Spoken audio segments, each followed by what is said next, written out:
Alors, notre prochain conférencier, qui est notre dernier conférencier, ce matin, c'est M. Christian Bélanger. Alors, sa conférence va s'intituler « Stimuler l'apprentissage collectif dans le créneau ». Et ça, M. Bélanger est un bachelier en communication sociale de l'UQTR, l'Université du Québec à Trois-Rivières. Il détient également une maîtrise en études et interventions régionales de l'UQAC. Il complète présentement un doctorat en développement régional à l'UQAC sous la direction de M. Marc Urbain-Proulx et son sujet de thèse est celui de la mesure de l'apprentissage collectif au sein des filières énergétiques de la région du Saguenay-Lac-Saint-Jean. M. Bélanger. Alors, bonjour. Lorsqu'on m'a demandé de faire une présentation sur l'apprentissage collectif dans le cadre de ce forum-là, je me suis mis à penser longtemps parce que ça fait après tout 5 ans que je suis collé à ce sujet-là dans le cadre de la réalisation de ma thèse. Et il y a aussi le fait que pour développer, ça c'est peu importe le secteur d'activité, le développement des différentes actions, interventions, l'acquisition des connaissances par les gens qui travaillent dans un secteur, ça passe inévitablement par l'apprentissage collectif. Donc, ma présentation, j'ai essayé un peu de la structurer dans ce sens-là. J'ai fait un plan de présentation très simple pour parler de l'apprentissage collectif. Les points principaux qui vont être traités, c'est de quoi on parle au juste quand il est question d'apprentissage collectif. Et je vais donner quelques petits exemples concrets. Comment s'opèrent les différentes transformations par le biais de l'apprentissage collectif? Comment on fait pour le stimuler? L'interaction des acteurs qui est importante, les cercles de créativité et comment on fait pour le mesurer. Alors, l'apprentissage collectif, de quoi on parle au juste? On parle d'un concept utilisé par différents auteurs afin de traiter de phénomènes ou de réalités différentes les unes des autres. Dans le domaine du développement local, régional, il y a plusieurs auteurs qui traitent de l'apprentissage collectif qui n'ont jamais la même façon de voir, de l'aborder. Enfin, on en parle dans différents secteurs d'activité, ce qui fait en sorte que les auteurs ne s'entendent pas nécessairement sur les propos, en fait, en quoi ça consiste. En fait, j'ai élaboré une définition très, très simple de l'apprentissage collectif. On parle d'un processus collectif qui permet de la création, l'acquisition ou le développement de différents savoirs ou savoir-faire. Et quand on parle de ça, on parle au niveau des savoirs, on parle des connaissances qui sont acquises par un groupe organisé, que ce soit une entreprise, que ce soit une direction régionale de ministère ou une coopérative. On parle de connaissances pratiques, différents savoir-faire qui sont acquis par ces mêmes groupes. Et peu importe qu'on parle de savoir ou de savoir-faire, l'apprentissage collectif, ça appelle à la transformation d'une situation donnée. On peut faire différentes recherches, on peut participer à différents colloques, on peut participer à différents séminaires ou forums. Cependant, si les fruits des réflexions lors de ces activités-là ne débouchent pas sur des actions concrètes qui sont élaborées et qui sont mises en pratique par les différents acteurs, les différentes organisations, on ne parle pas nécessairement d'apprentissage collectif, donc il n'y a pas de transformation. En fait, comment s'opère la transformation? Je l'ai évoqué précédemment un peu. On parle de production de connaissances, de savoir. Et suite à la production de ces savoirs-là, on parle soit de recherche, soit de rapport, soit l'élaboration de solutions. On les diffuse et on les met en place, c'est-à-dire qu'il y a différentes actions qui se voient élaborées et qui s'amènent à transformer la situation dans laquelle on peut se trouver, peu importe le secteur d'activité.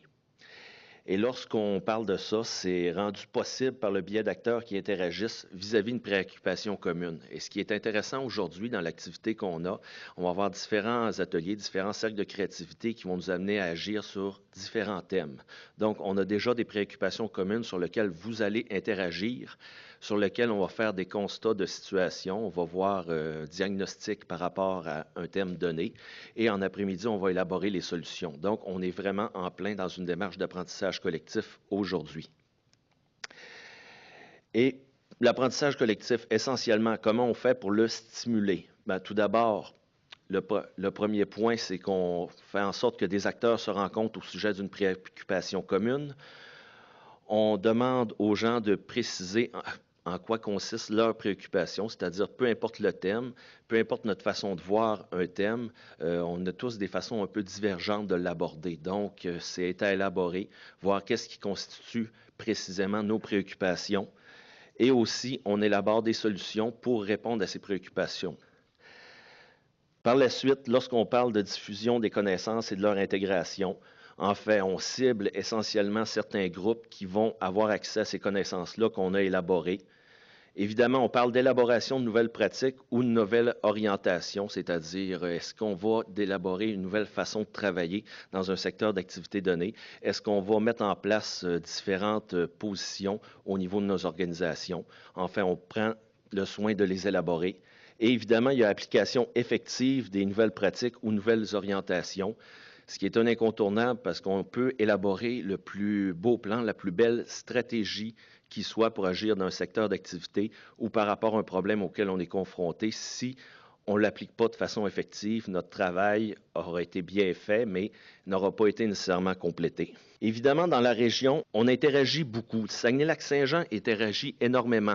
D'ailleurs, ça, c'est avec des discussions que j'ai eues avec mon directeur de recherche qui me fait prendre conscience de cette réalité-là. On a beaucoup de regroupements, beaucoup de réseaux, beaucoup de petits événements, de colloques, de séminaires, de forums et beaucoup d'instances de concertation. On interagit énormément. Par contre, notre interaction qu'on a n'est pas nécessairement toujours porteuse d'apprentissage collectif. Évidemment, on est confronté avec nos réalités quotidiennes, on a nos différents mandats, on a nos différentes tâches, on a nos différentes activités à développer, à superviser, à supporter, mais il n'y a pas toujours, dans le cadre de ces interactions-là, développement de savoir ou de savoir-faire. Donc, à ce moment-là, et ce pourquoi la formule des cercles de créativité est utilisée aujourd'hui. En fait, c'est une application réelle et concrète qui permet de stimuler l'apprentissage collectif. Tout d'abord, les cercles de créativité portent sur des thématiques. Ils nous permettent d'établir un diagnostic par rapport à une situation donnée et de formuler des solutions conséquentes. Autrement dit, par rapport à un secteur, par rapport à un sujet donné, on va faire un état de la situation, on va relever certains problèmes, certains défis, certaines réalités, et on va essayer de formuler des solutions qui vont permettre de pouvoir apporter des réponses efficaces à ces situations-là.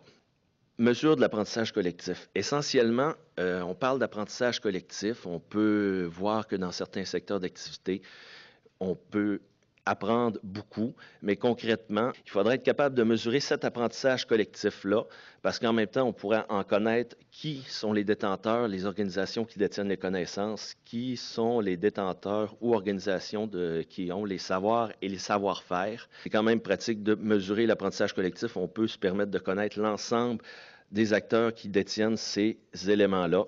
Et en plus, ça nous permet de savoir, par rapport au développement d'un projet donné, lorsque ce projet-là connaît certaines difficultés, ça nous permet de voir qu'est-ce qui a causé ces problèmes de difficulté-là et de mettre des actions en place afin de faire en sorte que les transformations qu'on veut poursuivre puissent se faire.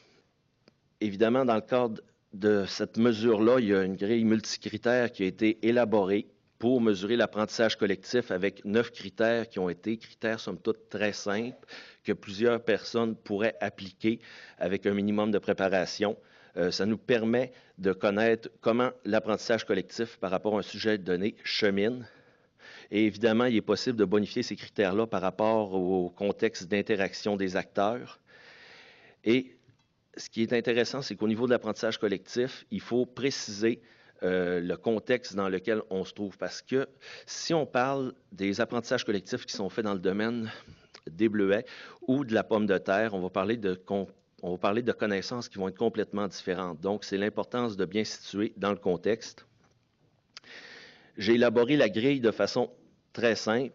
En fait, il y a 9 indicateurs qui nous permettent de suivre le cheminement de l'apprentissage collectif. On parle de la préoccupation commune, des éléments qui composent cette préoccupation-là, des solutions qui sont conséquentes, les moyens de diffusion qu'on utilise, les cibles de diffusion atteintes, ainsi que les nouvelles pratiques ou nouvelles orientations qui sont adoptées ou appliquées. Je vous remercie de votre attention. Il y a peut-être un dernier commentaire que j'aurais à vous livrer. Essentiellement, le succès de l'apprentissage collectif, le succès du développement des savoirs et savoir-faire va passer par le partage des informations entre les différents acteurs. J'ai bien aimé le commentaire de la deuxième personne qui a parlé ce matin, qui a parlé d'un acteur qui, lui, ne se gênait pas pour partager les connaissances, les informations qu'il possédait. C'est ce qu'il faut faire pour aider à développer différents secteurs d'activité. Dans le domaine de l'agriculture nordique, c'est encore plus important. Donc, je vous remercie beaucoup de votre attention.